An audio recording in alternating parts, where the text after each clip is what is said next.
bombi, levitazione e griglia magnetica terrestre. Un saluto.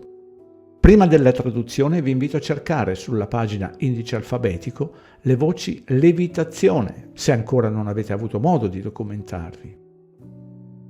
Se pensi alla legge naturale, c'è una sola legge ed è questa: o sai o non sai. Non ci sono congetture. È come se sapessi quando hai fame, quando vuoi dormire, quando vuoi andare in bagno. Queste sono conoscenze, queste sono tutte conoscenze naturali. È molto diverso dal sistema sintetico o inventato di congetture, di credenze, se vuoi. Puoi credere a questo, ma qualcuno può arrivare e farti non credere e viceversa. Quindi continua a girare per tutta la vita, a volte per alcune persone. Sembra che non arrivi mai da nessuna parte finché non ti alzi e approfondisci la legge naturale, che è o sai o non sai. E se non sai, allora procedi lungo una linea che ti è comoda. Procedi nell'argomento che stai studiando e non ti arrendi finché non sai di cosa si tratta. Non ci sono più congetture e non devi nemmeno provarci, perché tu segui la legge naturale, lei verrà da te. Tutto quello che devi fare è iniziare. Il primo passo è: voglio imparare questo, voglio sapere questo, è iniziare, e presto inizierà a insegnarti. Potrebbe sembrare un'ape radiocomandata, ma in realtà è un'ape con un piccolo transponder radar, il che significa che possiamo seguirla mentre vola nei campi, e questi piccoli possono trasportare il 90% del loro peso in polline, quindi non influenzerà il loro modo di volare. Ero a lezione di fisica e l'insegnante diceva: sai, i bombi non possono volare, è impossibile, aerodinamicamente non possono volare. Ed ero al secondo piano dell'aula, ho guardato fuori dalla finestra e c'era un grosso e bellissimo bombo che mi fissava dritto negli occhi ed era fermo lì, faceva qualcosa, e quest'altro tizio aveva detto che non poteva farlo. Prima di tutto le api volano molto più velocemente del previsto, un'incredibile velocità di 48 km/h anche a pieno carico.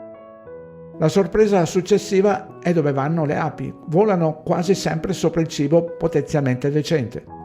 Sono cresciuto nei boschi, sono cresciuto nella California del Nord, in un posto chiamato Paradiso. Una delle cose che mi ha insegnato la legge naturale, la prima che ricordo, è stato un formicaio che abbiamo incontrato. Era alto circa 90 centimetri, forse più di 1 metro, e c'erano migliaia e migliaia di formiche che ci camminavano intorno.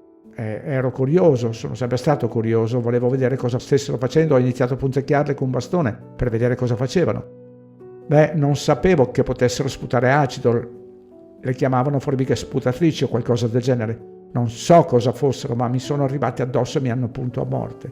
E non ho mai dimenticato quella lezione, e così da allora ho capito che se infastidisci qualcosa, prima o poi verrà infastidito a tua volta, in un modo o nell'altro. Prima o poi ciò che semini torna indietro. Questa è la legge naturale, questa è la prima legge della natura. E una volta trovato il loro posto, continuano a fare la spola avanti e indietro. E questa è la parte veramente intelligente. Nonostante i venti trasversali di 48 km/h, sia all'andata che al ritorno, volano tutte in linea retta. Quindi, tornando al bombo, io ho lasciato la scuola, sono uscito e ho detto no, sarei tornato nei boschi, cosa che ho fatto. Sono tornato nella natura, e poiché stavo imparando molto, semplicemente osservando le cose, e senza importunare, ma solo osservando e facendo molta attenzione a come agire. Osservavo che succedeva. Ho incontrato una persona che si chiamava Arthur Howe. Quello che Howe mi ha spiegato che era e mi ha parlato del principio di Heisenberg, secondo cui qualsiasi cosa osservi stai vibrando energia, stai irradiando dai tuoi occhi, stai irradiando energia. Sei un essere vivente, tutto ciò che stai guardando sta cambiando proprio davanti ai tuoi occhi. Non te ne rendi conto consciamente, ma è quello che succede, quindi non arriverai mai all'assoluto, perché l'energia necessaria per misurare qualcosa cambia anch'essa. Allora ho detto, ok, cosa c'entra questo col bombo e l'insegnante? E lui ha detto, aveva ragione. E io ho detto, cosa intendi?